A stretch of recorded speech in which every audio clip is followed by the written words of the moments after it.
اعوذ بالله من الشیطان الرجیم بسم الله الرحمن الرحیم. زما نوم دی محمد اسحاق وردګ او تاسو ته مخاطب یم په وردګ ټي وي. ناظرین، دې نه مخکې مونږ په کورونا وایرس باندې یو ویډیو کړې وه.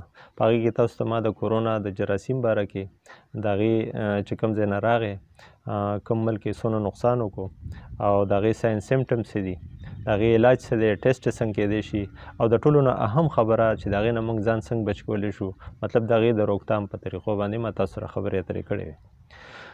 ناظرین، نن ورځ پورې د کورونا وایرس د انفیکټډ انسانانو تعداد په ټوله دنیا کې د 3 لکو نه واوړېد او د 11,000 نه زیات انسانان د دې مرض نه مړه شوي دي. اوس سوال دا دی چې موږ څه کولی شو؟ ګرانو وروڼو، موږ روزانه خبریږو چې پاکستان کې دا مرض ورځ تر ورځه خورېږي. یو مریض لګیا دی په معاشره کې ګرځي او 10 کسان پیدا کوي، هغه 10 کسان مزید 10 کسانو ته دا مرض خوري. ګرانو کتونکو، موږ له د 2 غټو خبرو خیال ساتل پکار دي. موږ ورځ تر ورځه خبریږو چې دا مرض په پاکستان کې خورېږي، لګیا دی. نو اوس هم زموږ په دې معاشره کې که موږ د 2 غټو خبرو خیال وساتو نو د دې مرض بھرپور مقابله موږ کولی شو. زموږ د معاشره کې زموږ د عوامو په ذهن باندې یو یره سوره ده چې اخر دا مرض راغی نو څه چل به کېږي، مړه کېږو به، څه طریقه به راسره کوي.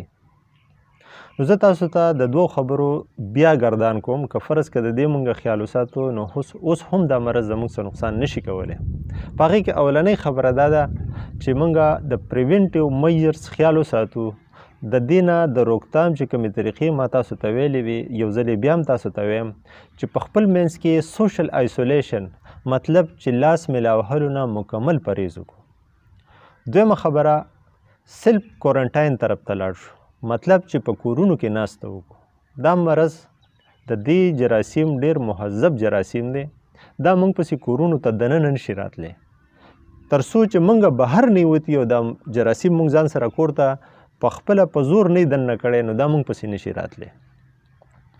درېیمه خبره دا ده چې د زندګۍ نه د لاس وینځلو نه بخه او بهتره خبره دی چې موږ په خپله صابون ته کینو او خپل لاس وینځو او زیات کراوډ نه ځان وساتو، غیر ضروري طور بازارونو ته لا نه شو. نو اوس هم موږ د دې مرض نه ځان بچ کولی شو. اوس که فرض که موږ ته انفیکشن وشي نو زه تاسو ته داسې یو څو خبرې کوم چې هغې باندې که تاسو غور وکړو نو دا مرض که فرض که موږ ته رام شي نو موږ ته څه نقصان نشي راکولی. ناظرینو، کله نه چې انسان پیدا شوی دی نو د انساني جسم سره الله تعالی د انسان د جسم د دفاع دپاره یو مربوط او مکمل دفاعي نظام هم جوړ کړی دی.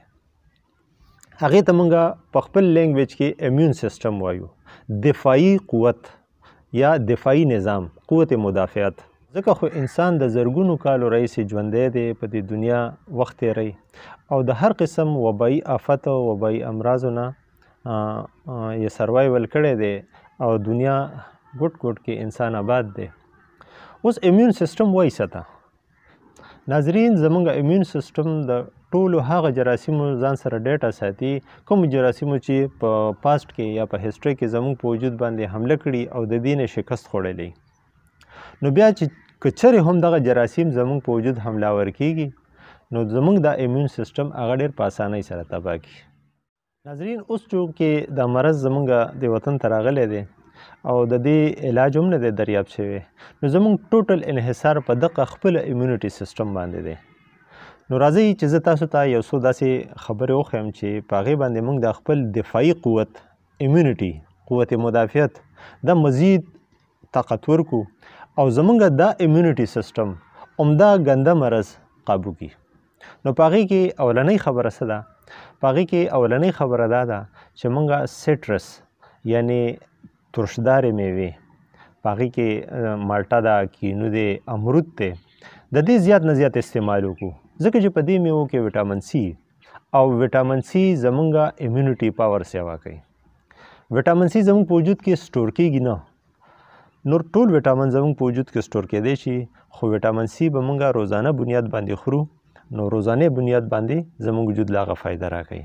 نو سټرس فروټ کې زمونږ زه تاسو ته بیا وایم چې نیمبو شو، مالټه شوه، کینو شو، امرود شو، د دې استعمال زیات نه زیات وکړو، په خپل یې مخرو، په خپلو بچو باندې مخرو. زمونږ کور کې چې کوم ضعیف او عمر رسیده انسانان دي په هغې باندې زیات نه زیات وخورو، نو زمونږ امیونټي به د دې سره طاقتور شي. دویمه خبره، ګرین لیپي ویجیټیبلز، په هغې کې سلاد شو، کومې سبزیانې شوې، اوږه شوله، دالچیني شوله یا ادرک شو، د دې استعمال په خپل روزمره زندګۍ کې سیوا کو. دې سره هم زمونږ قوت مدافعت ډېر زیات طاقتور کیږي. نیمبو سره شهد ملاوهل شو، د هغې استعمال شو.